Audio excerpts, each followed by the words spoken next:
This is Jordan Tower with JT News. Make sure you smash that like button, smash that subscribe button. Let's get right into the news for the day. Make sure you smash that like button. Okay, so bringing this back, you got to look at this a little deeper. So Biggie involved Jay-Z in the Tupac issue on Brooklyn's Finest, which is on Jay-Z's album, when he said in Fake Twin she'd probably have Tupacs. Get it? Tupacs. You know, that was a slight at Tupac. And when Tupac heard that, anybody that had anything to do with that song was the ops now. You know, Jay-Z, Dame Dash, they weren't involved in it. And that's kind of what Irv Gotti and Ja Rule did on the song New York, okay, which was a smash in the city. Now, this is after years of 50 Cent taking Ja Rule apart piece by piece. And, you know, he worked real hard to take Ja Rule's career out, okay? Now, before we start going in on this, I want to say that Irv Gotti is an essential producer in hip-hop. We all know this. I mean, he pushed DMX to be the best DMX, Jay-Z to be the best Jay-Z. He brought Ja Rule in. He made Def Jam really great. He had his own label and introduced a lot of new artists that you love. He's really good at producing artists. He made some of your favorite hits with J-Lo, Mariah Carey, you know, like he's just really good at producing. Now, he's very outspoken and that rubs some people the wrong way, but he's very, very good at, I mean, Mike Duran, you know, just everything, you know. He's intricate in a period in hip hop to now, you know, like probably I'd say like mid 90s up until now. He still has a lot of influence. Anyways, they had a huge problem with 50 Cent.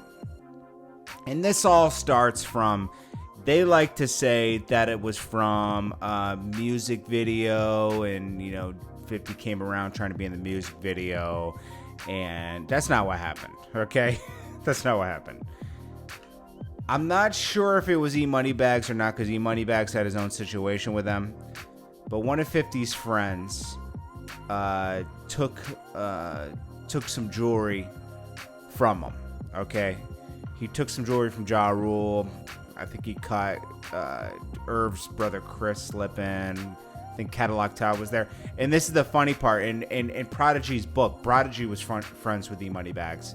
And he kind of lets it slip that Cadillac Taw had something to do with it. Like, he kind of, like, let E-Moneybags know where they were at or something like that. You know, it was something about a phone call where Cadillac Taw could have...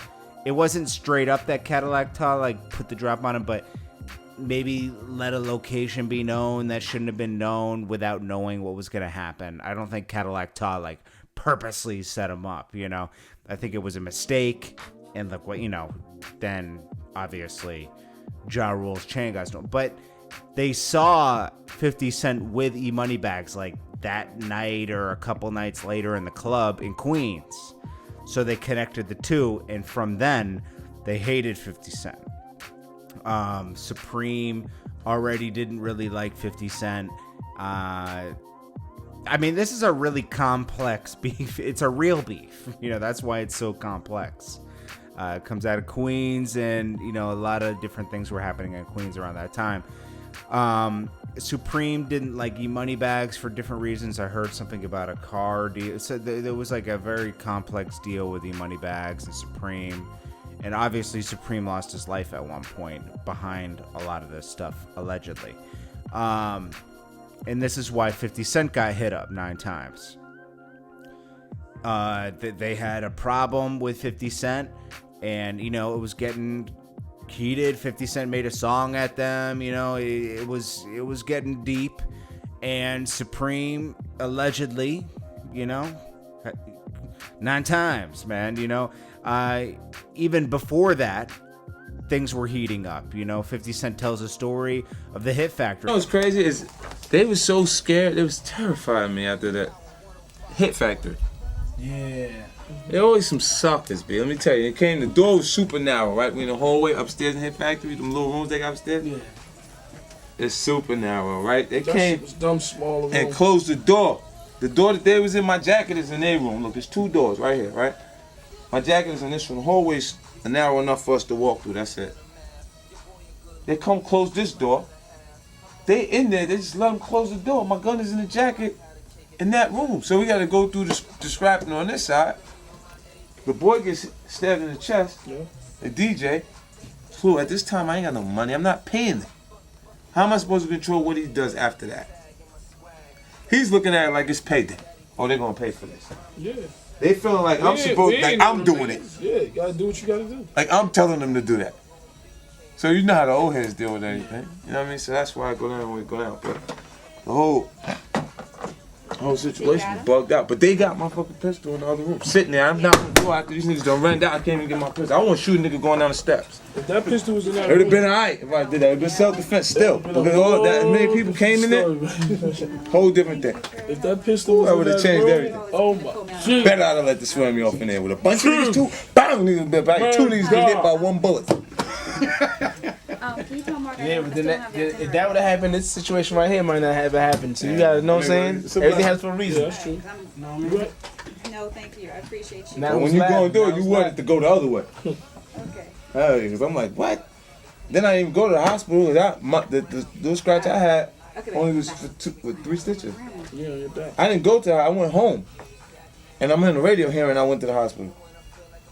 So they had me. I was like, Right, man, everybody knows this story where they came up trying to beat up 50 Cent in the Hit Factory. And, you know, they claim that he got an order of protection taken out on them, which was false. It had something to do with the engineer. You can't poke a white guy at the engineer table up or whatever he was. You know, he's an innocent person, and, you know, you don't think he's going to involve people.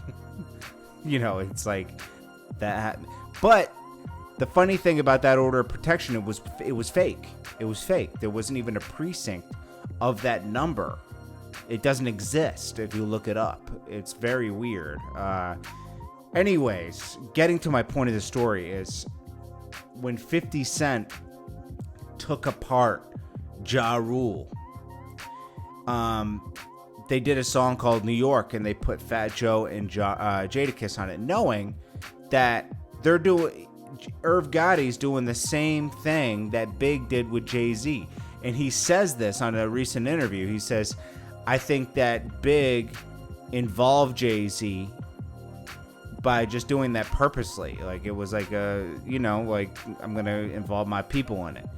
And that's kind of what Ja Rule did with this thing with 50. He said, if I align my friends with me, I'm stronger against this guy. And they knew, I mean, Irv knew what he was doing. John knew what he was doing. You know, it's guilty by association. That's how hip hop was, especially in the 90s and early 2000s, you know? So doing a song with Ja Rule was like going against 50 Cent.